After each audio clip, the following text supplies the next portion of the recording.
Hello, everyone. Again, thank you so much for being patient. Those of you who joined us earlier, for those who just joined in, welcome to our fourth webinar for the year. It's going to be super exciting today. I've got one very special guest coming in and a surprise guest coming in. Without much further ado, you all know the topic. It's about crisis management. We're going to go back to the roots, but also talk a lot about how companies today are doing it. What are the best ways to do it? How can you leverage it? And a lot of the other things. Joining me today is Benazir from Tata New. She's the Associate Director for Social Media. Benazir, thank you so much for doing this with us and a big welcome on board. Thank you. Thank you so much for that lovely introduction. I'm excited to be here. Yeah, and for those of you in the audience who are meeting Benazir virtually for the first time, let me share a very interesting fact about her. Don't go by her very interesting LinkedIn profile or her very fancy title. She actually has a knack for making Benazir. I think you know what I'm about to say, but she has a knack for making some really interesting tattoos, and she's agreed to show me some designs later on after the webinar. So we've got Absolutely. that.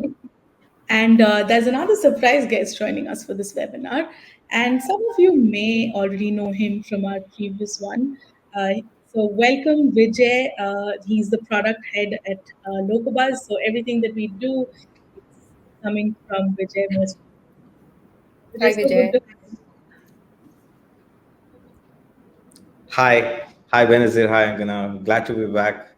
Look forward to talking about crisis management and the use of technology to get through it very quickly, or hope let's not get to it at all. But one interesting fact about Vijay, and probably most of you all can already see it, he's got a very eclectic choice of shirts. And when we chose a topic as serious as crisis management, Vijay was like, oh, hey, I think this is the perfect thing. This is what's going to lighten the mood and make such a serious topic a little bit more fun. All right. I like your shirt, Vijay, by the All right. way. Thank you so much. Thank you so much, Benazir. Actually, Thursday is the new Friday, so Especially now that we've actually introduced no code Fridays at Locobuzz. Fridays is all about getting to learn something new. And, we always look and doing it in the most fun way possible. So, which is why, yeah, Thursday is the new Friday. On that note, if it really is, we don't want to waste too much of time. I think we can always keep catching up. So, always lovely to catch up with you all. But moving on to the webinar today, we'll be talking about, like I said, basics, but also a lot of things that are happening around the world. What can we learn from them? What can we do to do that better in our respective teams, our respective organizations? So let me start with you, Benazir. You've come with about more than a decade of very rich experience. What is the what is the importance of social monitoring with respect to brand reputation? And the reason I chose this question is because you work with Tata. And when we think of Tata, there's always a smile, like all three of us do, because it's a brand we associate with trust. Somebody, we've all used Tata in some way or the other. So, working with this company and in your experience, rather, what do you think is the importance of social monitoring when it comes to brand reputation? Absolutely. Interesting question, Angana. Thank you so much. Uh, See, for me, what I believe is crisis is different for each brand. Okay. Crisis is not your regular complaints that come in, day out. There is an interaction between a brand and a customer. There are things that are likely to go wrong. There are things that are going to be better than what the customer expected. Those are your BAU things which will happen in a business. When I say crisis, it means something which could have been controlled, a negative experience that could have been controlled is going out of hand on social media. Things which get blown out of proportion, things which create a very negative impact for a brand on social media is what a crisis is. And monitoring what is happening around your brand on social media is very crucial because your customers are talking to each other 24/7 on social media sites. So I think on an average, everyone is spending more than 4 hours on social media altogether every day. That's a lot of time to be connected, which means they are also talking about your brands, and they have the power to influence perception about your brand on social media. So it is very important to know what is happening about around your brand, what people are talking about your brand. Everyone is connected, everyone can easily troll your brand for things which could have been sorted easily. There are things which are very important when it comes to social media monitoring is be very open to listen to what your customers are saying. That is, I think, one of the most basic things that you should do. Have an open heart, open mind when it comes to receiving customer feedback, and I'm sure most of your crisis will be controlled. Interesting that you say that, Benazir. For larger brands, there's so much noise coming in this. You can be open, you have to be open to hearing all of that, but there's so many different perspectives. And like you said, we're spending more than 4 hours every day on social media. So do you think all of these together, using all of this data, all of the footfall on social media, how can brands proactively identify and address potential crisis before they even escalate on these social platforms? Because it spreads like wildfire, right? So brands have to be very proactive, and because the volume is so large for very very large companies especially, how can they identify these crises before uh, you know, uh, everything hits the roof? Absolutely important and essential part of social media listening is to identify things before they go out of hand. One of the ways that you can do is have your tools in places to capture, listen to conversations happening around your brand.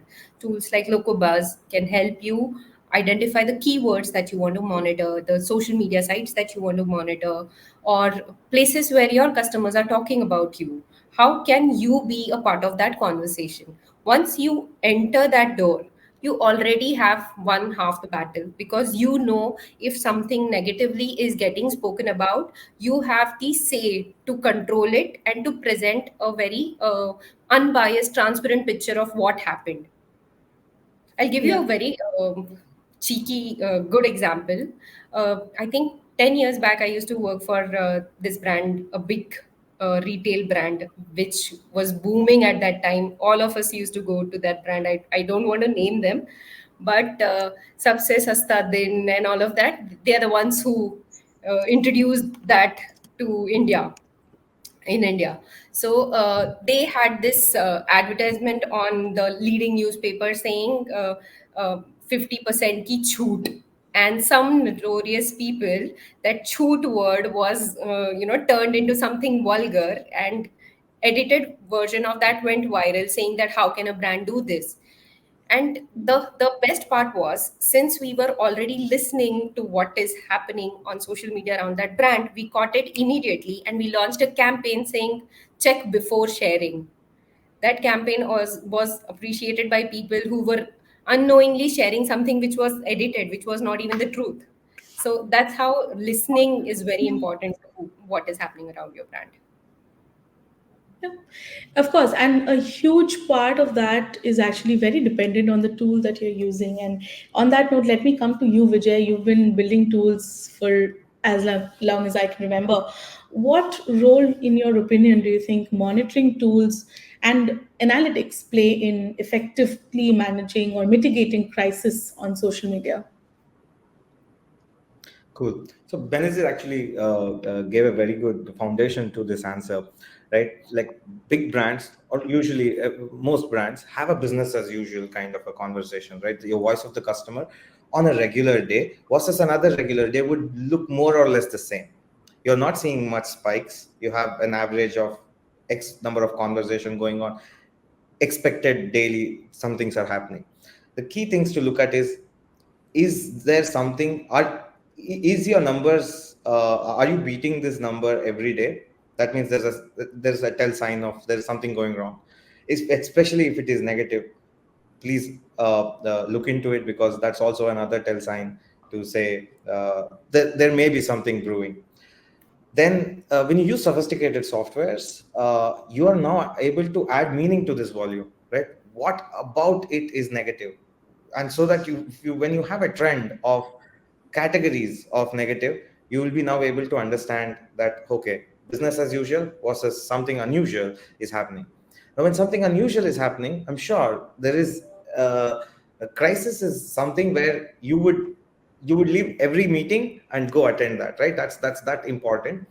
Now Yeah. to make that happen, to get the right people in a room to have to initiate a crisis response, you need all of them to receive an alert at the same time. Technology today helps you to do that.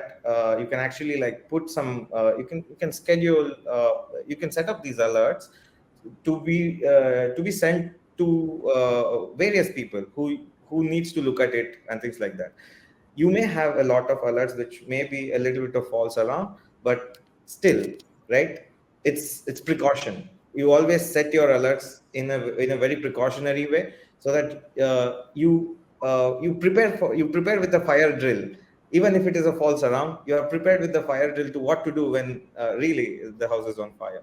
So technologies today help you to do that, right? So I think these are wonderful tactical things that people I see follow on a day-to-day basis, and get these alerts about like once a month or something like that, so that they're prepared. They're really prepared to take on these challenges. They can isolate where is it originating from. They do deeper analysis to even understand who's starting this, if at all. It's there are multiple type of crisis, right? There is a crisis which is arising out of a business as usual situation, right? There is a popular customer whose experience was not great, but there is something that you can't control. Your brand ambassador got into some PR circle negative news. That is something that you can't control. How do you respond to it? So there is people on the brand side are usually prepared with some sort of a standard operating procedure. It's the responsibility of the technology provider to preemptively tell them that something like this may happen, so they get that extra 1 or 2 hours of time to really clearly craft this response properly. Right, and I think also one more point to add there is the way this crisis spreads, what way these news or these viral things spread, right? What earlier used to be the traditional news channels has now transitioned into all the social media channels. We often, find out about something major that happens. For example, there was a recent incident about a very popular bank with a certain manager and his employees, without naming any brands here. And I think if we just take a quick poll in the audience, or if we just ask ourselves, most of us may have heard about it on social media before we actually saw it in the news. Um, and it's become this platform where we're getting instant access to a lot of information. How much of it is true or credible, I'm not going to comment on that. But continuing that, Benazir, you've worked with numerous organizations of different scale. You've led the social media for them, and you're in a position which still has a lot of that involvement, right? Can you provide maybe some examples of other brands that have successfully turned this negative feedback into opportunities for brand advocacy by delivering exceptional customer support? Sure. I'll give you an example of a brand, maybe not a negative as such, but then back in 2022, I don't know if you remember, there was a viral video that went out saying Swiggy's delivery guy is using a horse. I don't know if you guys remember that. Yeah. Yeah. So that went viral and people started tweeting about it, and they're like, "Oh, what is happening? Why is he using a horse? Who is he? What is he delivering?" and all of that.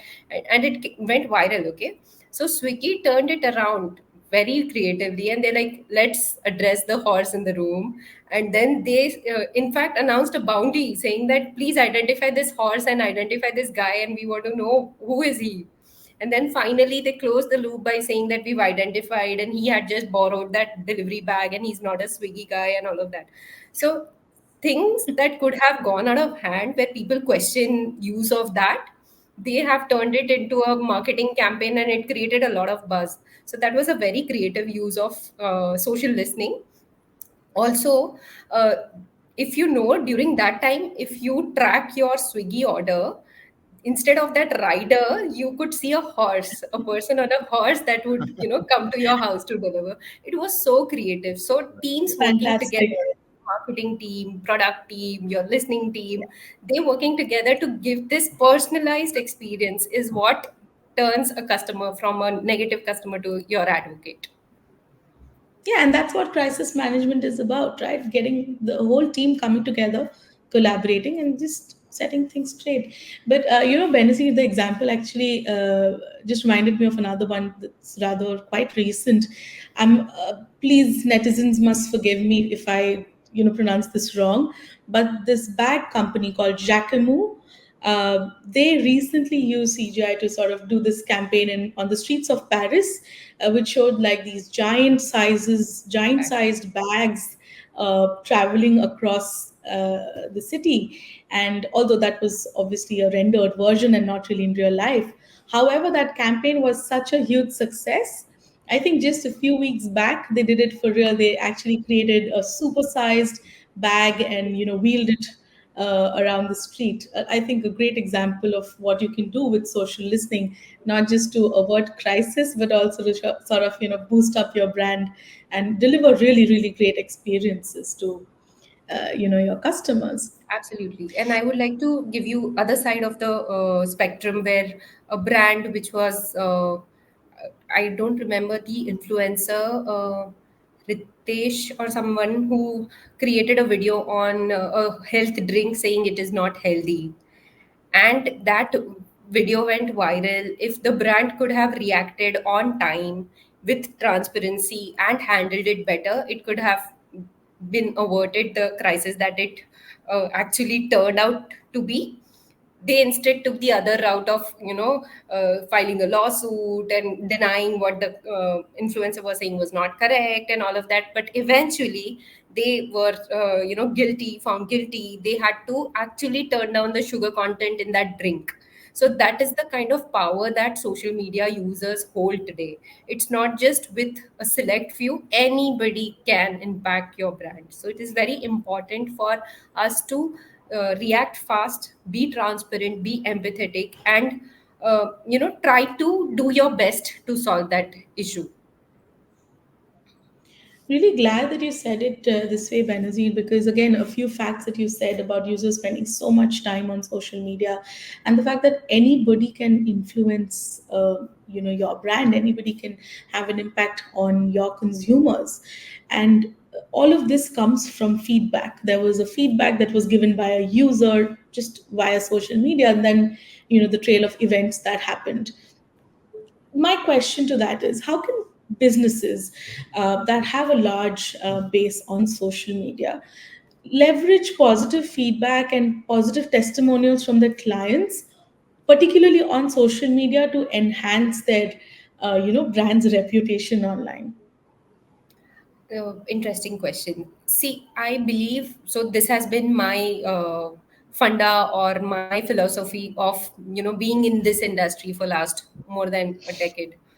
I believe that if you are doing genuinely concerned about what your customers are saying, if you want to give your best to make things right for that customer, they will turn into advocates for your brands. So, to just to give you an example, every day the kind of customers that are complaining on social media for our brands, we are Right. happy to report that more than every two customers in three customers have turned positively around the brand one after they complain to us, because we are genuinely customer obsessed, customer focused. We want to make it right, and it is not it does not sit right with us if you don't have a good experience with us as tatas. So we want to ensure that you do everything in your power to make it right for the customer, and then I'm sure customers eventually always turn into your advocates. You don't have to do anything extra for them. Of course, that helps. We also do delight programs, which obviously help. But then, Of yeah, course. Yeah, I mean, on delight, I think if I just can say one line, I think doesn't matter what size of business you are, you need to always delight your customers. And I think Vijay can actually attest to that every time he's thinking of, okay, hey, what can we do more with Locobuzz? Okay, hey, we launched some AI features, but what else can we do? What will make our customers go, wow, that's amazing, And for folks who don't know, and you just get really excited about it. Vijay, I know you have some points to say here. Do you want to talk a little bit about maybe what are the factors you consider? Because crisis management has been such a huge part, around what we do here at Locobuzz.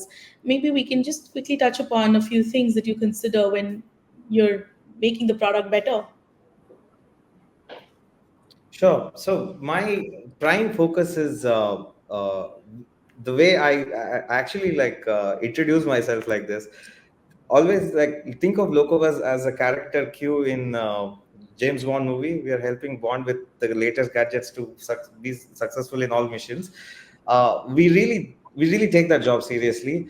Our job is to give CX leaders and brands the infrastructure that they need to orchestrate and scale positive experiences, right? So we are always looking at what to what capability would they need to put a smile on the next customer's face, right? So that drives a lot of our product strategy here. Now for that we look at we look at multiple facets of things. Primarily what we look at is analytics, because if I am able to help the brands to understand their customer better, they can craft that delight program in a way that it is impactful from day one. If I'm able to help them execute that with workflows and ticketing software, and then this thing, they can they're able to now scale that execution properly. Finally, it really comes down to what is the agent experience, right? If the agent is given the right experience with right data about the customer that person is speaking to right now, right? So that gives that actually gives a level playing field for the agent now to have that conversation, have that conversation with the customer in the same context as the customer itself, right? Like that, now you now have all the conversation history, even if the person has coming from different channels. You have via CRM integration, you also know that what is the transaction history like, what is the delivery history like, where's the status of delivery like, because these are the kind of questions people usually ask, right? So where's my order, what about my what's the status and things like that. Now if that answer or if that information is available to the agent directly, so that person is more happy, and then very quickly they're more happy to give that information very quickly, right? So that is these are my four pillars that we actually look at to develop. And there is the another, I would not say pillar, AI is disrupting this in a big way, where it becomes a horizontal, it's a slab, where for analytics there's a help, there's agent experience, we're able to leverage this. For workflows, we're able to leverage this. So we this is how Locobuzz is currently structured. We are in year two of our renewed AI journey. More things to come. Watch this space for it. All right, I know you're very excited about AI. So Vijay is one of the leading spokesperson for AI. As from all the people that I know, I think he's one of the most passionate people in AI. But we're going to come back to that. We're going to circle back to that in a little while. Benazir, I want to ask this question to you. How do, having been here for over a decade, how do you recommend businesses balance authenticity with damage control when they're addressing negative feedback on social media? Because your words can be taken in different ways. There's so many things that can go wrong. Absolutely. Great question, actually. So, the whole idea behind handling your negative comments, your concerns, should be about how quickly, how transparently, but without indulging into too many details, because on social media I can't tell you about your own maybe order history or why I did something. So as a brand I may not be able to serve you, but why exactly I may not be at power to indulge or divulge on social media about that. So to keep that in mind while you are handling something so critical, that somebody's say delivery, maybe somebody ordered a phone but they got a soap bar. Suppose something like that happens and it is going viral. Now you as a brand, you need to check your facts, you need to ensure that you are well equipped with all the tools to handle this better. Only then you will be able to respond effectively and damage control. Otherwise you saying something could be taken out of context and it could go viral again further and make do more damage than it is helping you. Yeah, that's actually very well put. It really does have a domino effect, the way you do things, especially when you're in this kind of a sticky situation. Speaking of that, I remember when Vijay, in one of our earlier conversations about sentiment analysis and the kind of things we track on the Locobus platform, we probably touched a little bit on that, but let's just quickly brush through that once.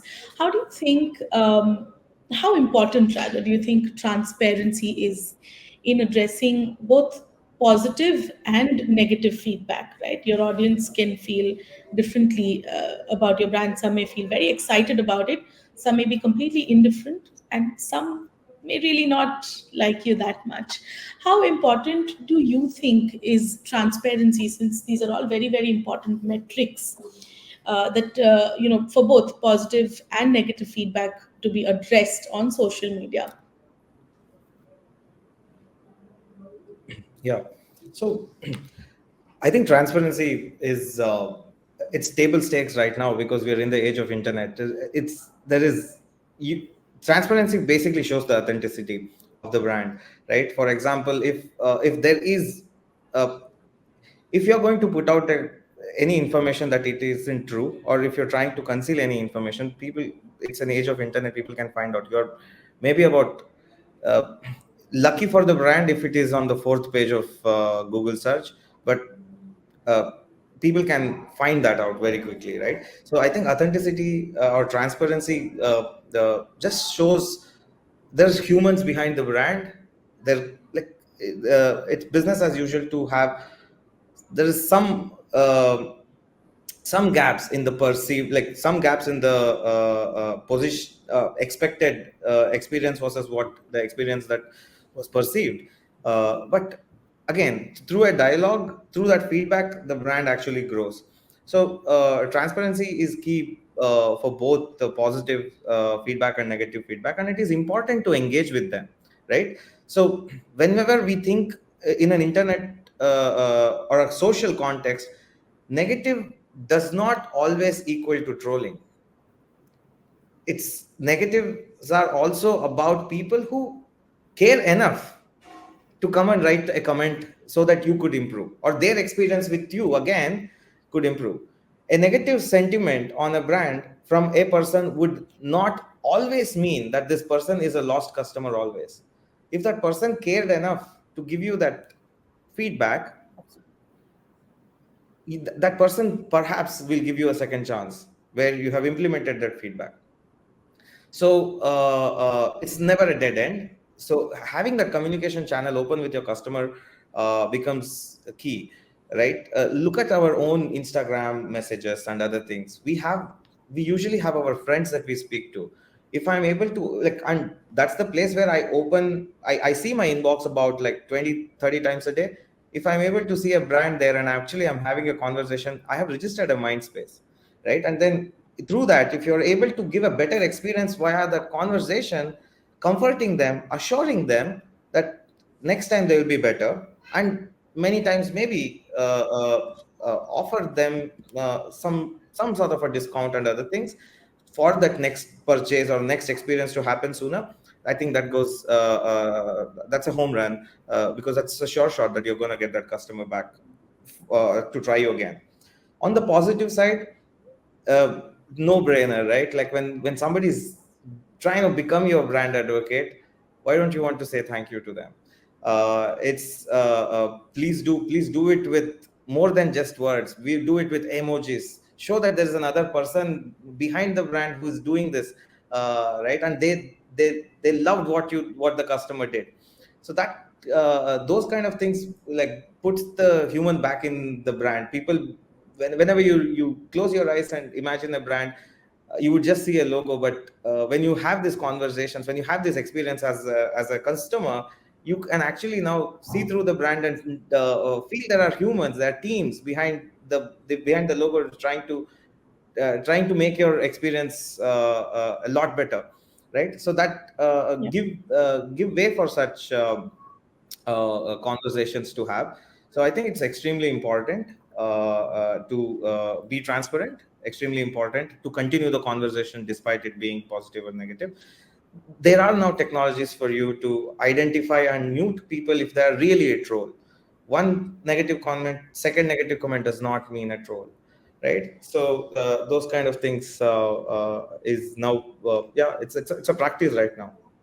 That's what On the popular contrary, brands it could mean always you're do. just getting more popular. All kind of Right. marketing is good marketing. Absolutely, and all kind of feedback is good or bad is still feedback. And Vijay, what I took away is feedback is powerful. And Benazir, something I took away from our previous conversation is social media is powerful. So if we take these two powerful things, Benazir, this one's for you. What do you think we can do with this? What are some of the best practices that we can use to engage with our audience on the first powerful thing, that is social media? Use the second powerful thing, that is their feedback, and use them together to foster loyalty and brand affinity, something that Tata just seems to have gotten it just perfect.